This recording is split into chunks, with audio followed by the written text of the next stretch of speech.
Welcome to Haunting Live Podcast, a place where we bring a new paranormal guest each episode to share their journey and experiences. It was about 3 o'clock in the morning. Welcome to the hospital night shift. There's really strange things happening at this hospital. When healthcare workers tend to the sick, the dying, and the dead. They're just waiting for their chance to come and get you. Now, the only life that needs saving is their own. I couldn't breathe. If I was to call out for help, no one would be able to hear me. Haunted Hospitals. Season premiere, April 5th at 10 on TNE. I am Meg HARRELL. I've been a nurse for 15 years. I also have a segment called The Creepiest Things That Have Ever Happened to Me as a nurse. And that kind of caught the eye of Haunted Hospitals on TNE. And they said, hey, will you come on and tell some of your most creepiest stories that have happened to you? My name is Kidson. I'm a travel nurse. I've been a nurse for 10 years, travel nursing now for 7 years. And I'm here to talk about some of the experiences that I've had through travel nursing. The paranormal can happen at any time, so that's why our Etsy store is always open. Get your paranormal items from cleansing to protection to attraction, all available now on our Etsy store. Search Haunting Live. Thank you very much for joining me here on Haunting Live for this Haunting Live podcast. We do a paranormal podcast show on YouTube and the audio apps, so it's great to talk to you about your experiences today. Yeah, I'm excited to talk about it. Yeah. First of all, before we get into things, can you just briefly introduce yourself, tell us who you are, and a bit about what you do? Sure. I am Meg HARRELL. I've been a nurse for 15 years. Right now, I work full-time tutoring nursing school students and helping them pass their bar. On my website, nursemegrn.com, I have a TikTok at nursemegrn where I teach certain concepts. I tell funny stories, do skits, but I also have a segment called The Creepiest Things That Have Ever Happened to Me as a nurse. Okay. And that kind of caught the eye of Haunted Hospitals on TNE. And they said, hey, will you come on and tell some of your most creepiest stories that have happened to you? And that's kind of how we got connected. Well, interesting. So it wasn't just like you had something happen, but you actually have your whole list of things that happened to you. So that's kind of interesting. There's something, the veil is very thin around me, and lots of things happen. I mean, since I was a kid, I feel like ghosts and just inexplainable things follow me around. Okay, then my first question then is, do you feel you have any type of abilities? Like, do you feel you have mediumship, or do you feel you have a connection to spirit at all? Yeah, I definitely feel like I've got a little bit of maybe intuitiveness where I can kind of read people a little bit and kind of see maybe their character that they're trying not to show. And I've definitely had some experiences where I dreamt something and it happened. Yes, that would be a long line of intuitiveness, or you're picking up on things, you're sensing what might happen. Yeah. Okay, so how did things start for the show then? Like, what was your first thing they wanted you to talk about the show? So they reached out to me and they said, you know, you have so many stories. I think I'm on part 80 something by now because I've got so many things to tell. And sometimes I tell other people's stories, and they said, well, let's pick, you know, your top 2 that you love to tell or that people love to hear. And, you know, we'll film it and let's talk about it. So I had one story about a woman who predicted her own death. And she was going in for the most routine, silly, simple procedure. And she kept saying, I'm going to die. And the family and the doctor kept reassuring her, this is so simple. It's a simple little procedure. You're going to be out in, you know, later in the day or the very next morning. It's going to be fine. Sign the consents. And she was like, fine, but I'm going to die. She was so sure. And as she left, she kept saying it. I'm going to die. I'm not coming back to this room. I'm going to die. She was so sure of herself. And we were all so sure. This is a procedure we do 30 times a day. This is going to be totally fine. She goes down to the procedure room to have it done. And probably 5-10 minutes later, I hear code blue, OR room 2. And I knew it was her. And I look into the room and her hospital bed was there, wheels locked. And it moved probably 1.5 feet by itself towards the window with the wheels locked. And I had taken the EKG leads off of her and swung them over the monitor. And I looked at those and they were swinging back and forth violently. And whew, I'm getting goosebumps telling the story now. It was like she was coming back to be like, I told you so. I told you. And she was right. So how long have you been working in the field for then when things started to happen? Have they always happened to you, or I mean, pretty did immediate. it take a long time? I've been a nurse for 15 years, but I worked as, a secretary and nurse's aide a little bit before that. Mm. And I mean, things started happening. I don't think they've ever started or stopped. It's kind of just since I was a kid, where whatever job I've had, it's something's chilling is gonna happen. Yeah.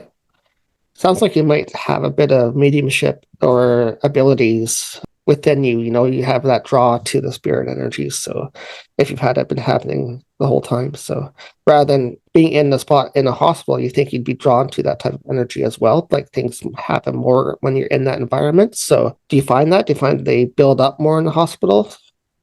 Yes, definitely in crowded places like theme. I mean, I live in Orlando. Theme parks, where there's lots of people and lots of history.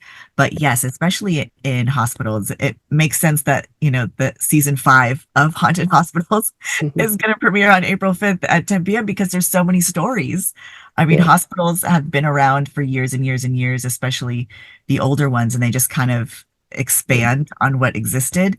And so much trapped energy and stories kind of mixes in there.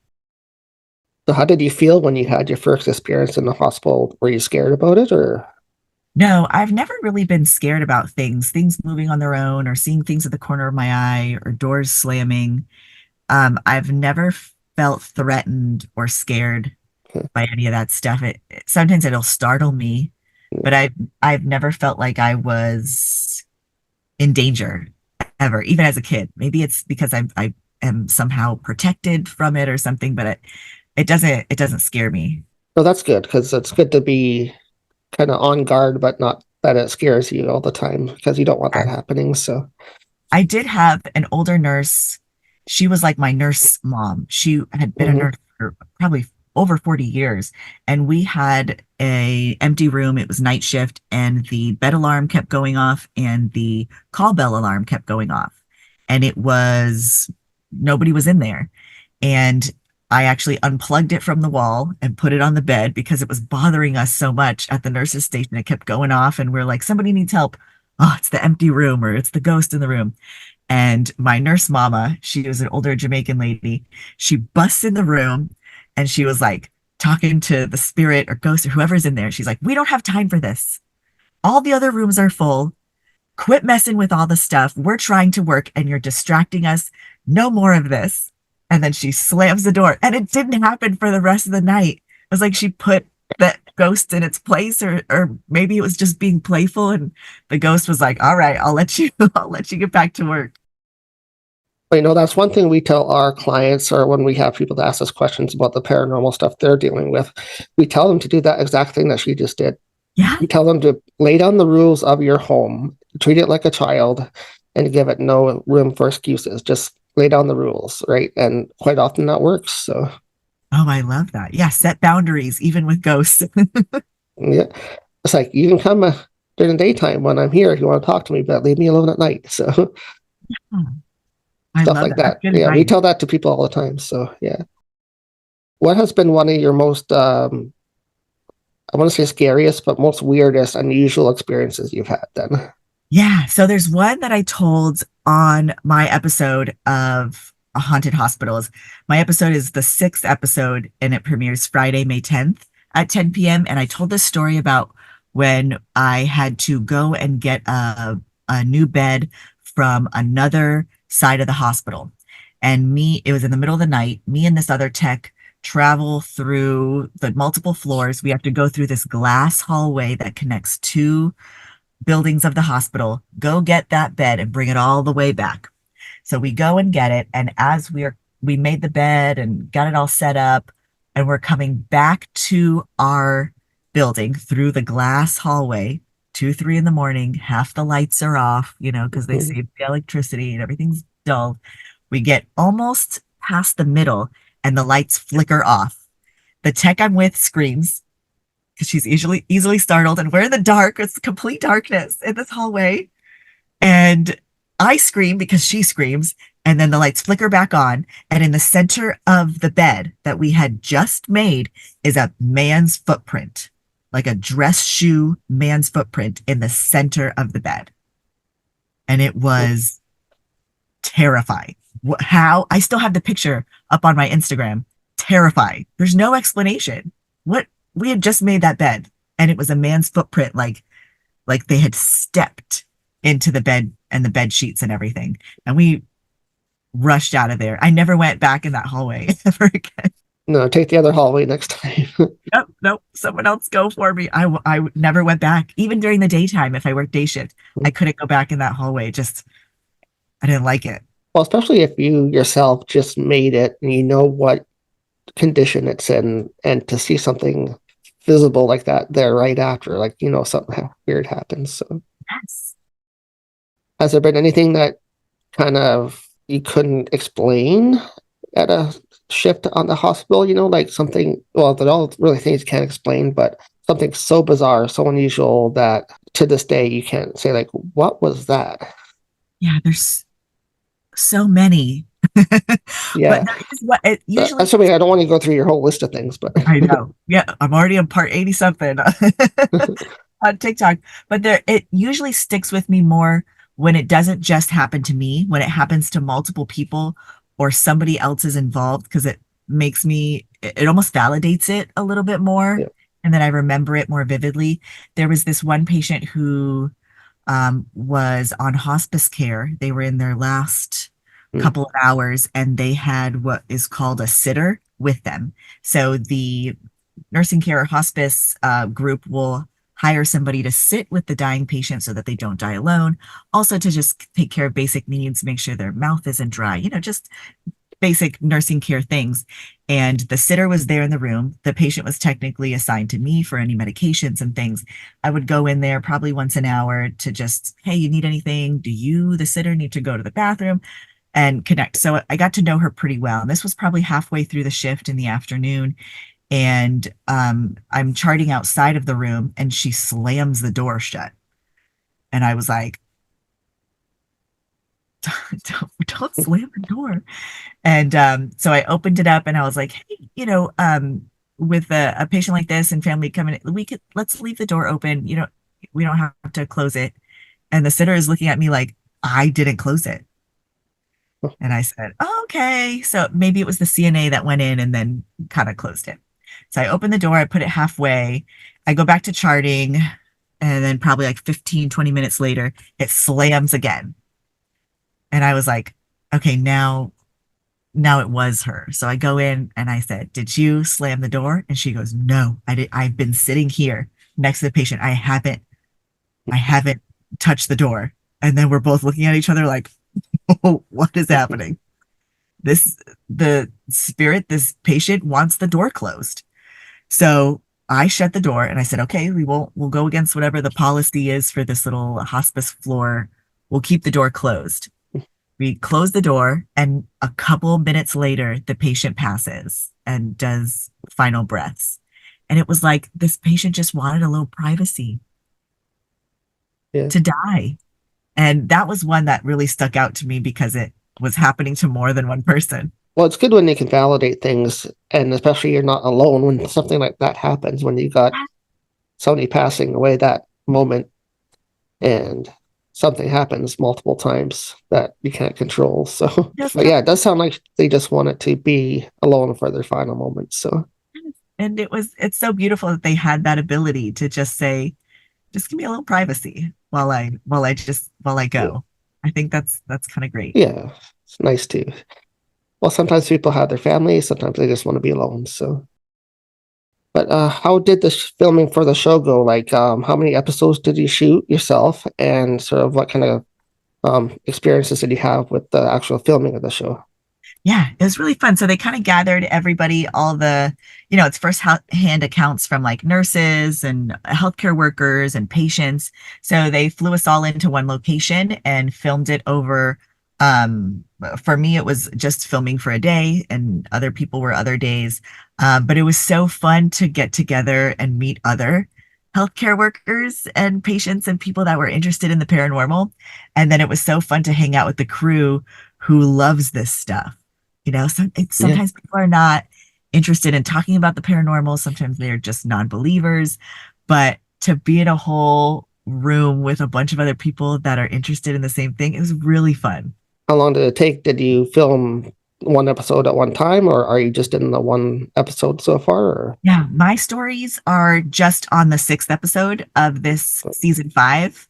So season 5 premieres April 5th at 10 p.m. And then my episode 6, premieres on May 10th at 10 p.m.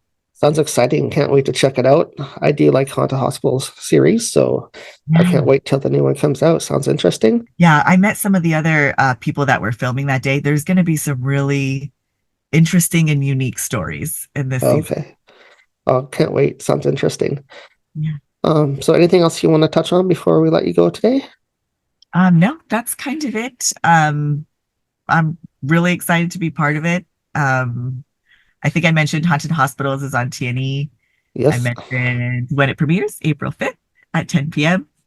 And do you want to promote your social media or your website or anything before we go as well? So everybody can find me at Nurse Meg RN on TikTok and Instagram. And then my website is the same name, nursemegrn.com. And we do education for nursing school students and to pass the national exam and training new nurses in the hospital setting. And then, of course, we always tell some education, some entertaining stories and creepy stories. Sounds awesome. Can't wait to check it out. I'll have to check out your stuff as well. So awesome. Thank you so much, Trevor. The paranormal can happen at any time, so that's why our Etsy store is always open. Get your paranormal items from cleansing to protection to attraction, all available now on our Etsy store. Search Haunting Live. My name is Kimberly Kidson. I'm a travel nurse. I've been a nurse for 10 years, travel nursing now for 7 years. And I'm here today to talk about some of the experiences that I've had through travel nursing and some other experiences that I've had just through day-to-day life. And I live on Vancouver Island in Canada, and I generally like to spend a lot of time outdoors. And right now I have a goal of seeing every waterfall on Vancouver Island. So let's start with the season that's coming up, the new season of Haunted Hospitals. Talk about your experience that you're on there featured about. Yeah, absolutely. So on the newest season of Haunted Hospitals, my story was featured on season 5, episodes 2. And basically it outlined some interactions that I had in a smaller, more rural location of the Pacific Northwest coast. There was a few different interactions that I had, and the crew at Haunted Hospitals was able to put it into a really amazing compilation of the events kind of happening. Even though they didn't happen together, they were able to kind of tie them together. And when we were doing filming for Haunted Hospitals, there was some periods of time when they were asking me questions about the interactions that I actually was able to make the connected dots, like in the instance of, certain rooms having more activity than others and certain connections throughout the hospital. So those were things that I didn't really overthink about until we were discussing them. And then I thought that was really neat that I was able to make those connections too.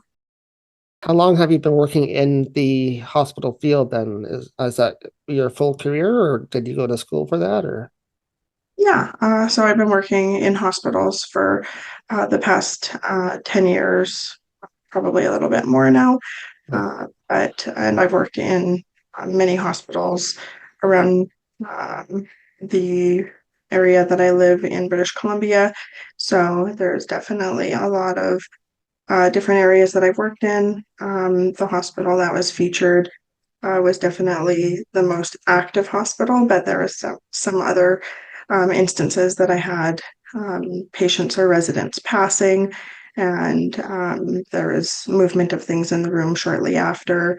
Phantom smells that I've experienced that are like very strong smells that just come out of nowhere. And sometimes they're related to something in the area, sometimes they're not. And just like interactions with feeling presences and whatnot. So these have happened in communities that are rural, not rural, and in both hospital and long-term care facilities, which is quite prevalent for folks passing, which would be understandable that there would be some spirits left behind from time to time. So your job is more of described as a traveling nurse. You go from different locations all the time. How is that to your experience with the paranormal then? Do you find it's more active in other locations, or is it? Yeah, so I think that it depends on the age of the facility and the history of the facility, because I've worked in some newer facilities that I haven't felt any feelings in. But I've worked in some older facilities that had some history, and I've definitely had interactions or instances in those areas.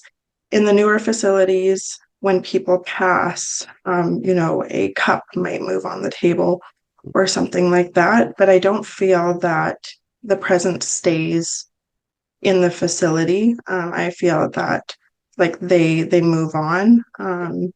But in some of the older facilities, it might not even be somebody who had passed with me. But I do feel like for instance, what was featured on Haunted Hospitals, the small girl, there was no instance before I had arrived or when I arrived that I knew about that there was a child that had passed in the hospital. So in that perspective, it tells me that spirit may have been there for a long period of time. So there's probably some history associated with that. And then there was another instance when I was working in a care home that was previously Mennonite hospital. There was some interactions of like furniture moving in the chapel area and lights turning on and off. But there was like two doors that were locked between the residence and the chapel. And I was on night shift when there was only 3 staff members, so I knew where everybody was, Yeah, that's gonna make it more creepy when it's only certain people that you know are in the building alone, and then the stuff starts happening.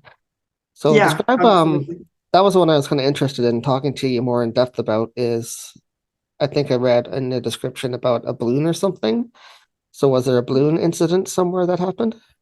Yeah, so the balloon incident happened in a very small remote hospital that I really enjoy going to, and I always felt like there was kind of another source of energy there, but I didn't know exactly what it was until I started hearing things and things started to move. So the first interaction that I had was with footsteps. We had heard footsteps running around the nurse's station.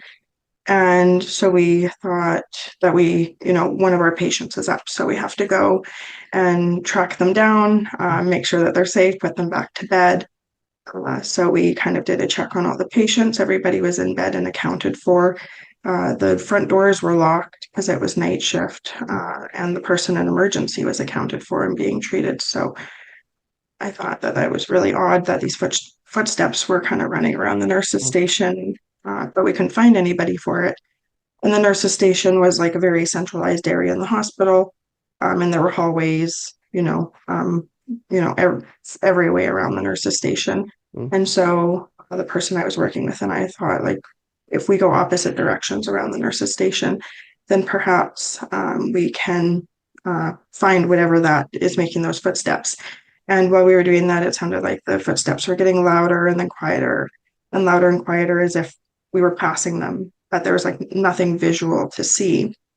And then we heard some like light giggling, like laughing at us, like as if it was a child teasing us. And then I thought, oh, well, that's odd. And then the care worker said, oh, well, that is the little girl. People say that they hear her laugh or hear her cry. Like, it's a good thing right now that she's laughing type thing. And I thought, oh, that's interesting. So kind of made peace with that explanation because there was no other explanation, and continued on and kind of finished our shift, periodically hearing footsteps throughout the night. And then another time when I was working, my coworker was occupied with a patient, and I heard some screaming from the room near the nurse's station, which was the high acuity room. And that's where the very sick patients would go before we would ship them out to the city. And I heard some screaming from that room, and I opened the door, and the bed was perfectly made. There was nobody in the room, and it just seemed very odd to me because it sounded like clear as day, like a child was screaming from that room. So I shut the door, and after that night, I didn't hear any other screaming. It was just until I opened the door, I heard the screaming, and then there was no screaming and nobody was in the room. The window was shut, and it seemed still like chilled in there. But I didn't know if we had the heat turned on because it wasn't a room that we were using often. But just in that interaction, I thought that if she was crying or screaming from that room, perhaps that was an area, like maybe that was the room she passed in. Maybe she was being treated as a very ill child in that room, and maybe that's why she was having a different reaction coming from that room opposed to running in the hallway and laughing at us, right? And then from there, another interaction that I had with her, and these interactions were all within a short period of time, but not, within the same day by any means. Another interaction that I had with her was the balloon, where in the video of that they portrayed for the story, they did a really great job in doing it. So, but one thing was that my chair was sitting right next to the door, not down the hallway from the door. So when the balloon came out, it just had appeared and it wasn't like coming down the hallway at me. So that was one thing that I was like, oh, this is almost exactly how it happened. But the balloon just literally came out and was right next to me. And in that instance, we had a patient who had a birthday. The family brought in balloons and flowers, and the balloon was in the far corner of the room, facing the bed so that the patient could see the balloon. And then I put the patient to bed around 11 p.m. and tucked her in. And I was sitting outside the patient's room because the patient didn't know to ring their call bell because they had dementia so bad. And they would just lightly say, help me, help me. And there was no way that we could hear like that small voice at the nurse's station. So I would sit outside the room just to make sure that if she was calling in that quiet voice, that I was able to hear her and help her. And so that's why I was sitting outside the room, just kind of keeping extra eyes on her. And then while I was doing that, I was charting, and I just felt like there was a presence next to me. And when I looked, the balloon was like around this, like, sitting level next to me. And I thought, oh, well, that's really odd. And so I got up off the chair and grabbed the balloon, put it back in the far corner of the room, and then came back out. Didn't close the door because I still wanted to hear her calling, and we shouldn't have the doors closed anyways. But ended up coming out, sitting in the chair. I kind of just felt the presence again. And when I looked over, sure enough, the balloon was there again. So I took it and I put it back in the room, and I just felt like at this point it's more than a coincidence because it happened so quickly for it to just reappear. So I put it in the room and I shut the door nearly all the way, just so I could still hear my patient's little voice. And then the door actually ended up opening, and the balloon came out into the hallway. And then at that point, I moved from the chair by the door to a different chair, and then the balloon kind of came at me and hovered over me, and which wasn't portrayed in the episode of Haunted Hospitals. But I felt like there was a pressure on my chest, like when the balloon was over me.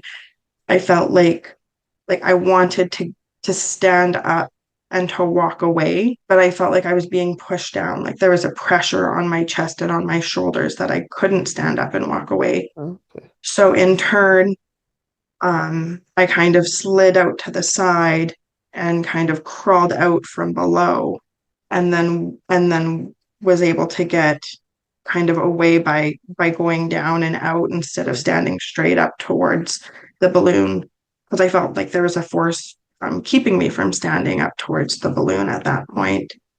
And I just thought, wow, I'm not going to touch that balloon again because of the way it made me feel so heavy, and I had to lower myself to get away from it.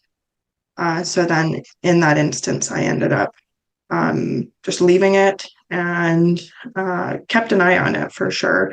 And I actually videotaped it, and I have live footage of it, which I showed the folks at Haunted Hospitals, but I'm the only one that has the actual recording because there's, patient photos in it and stuff like that. I can't, just a patient's photo on a door, and I can't jeopardize confidentiality for.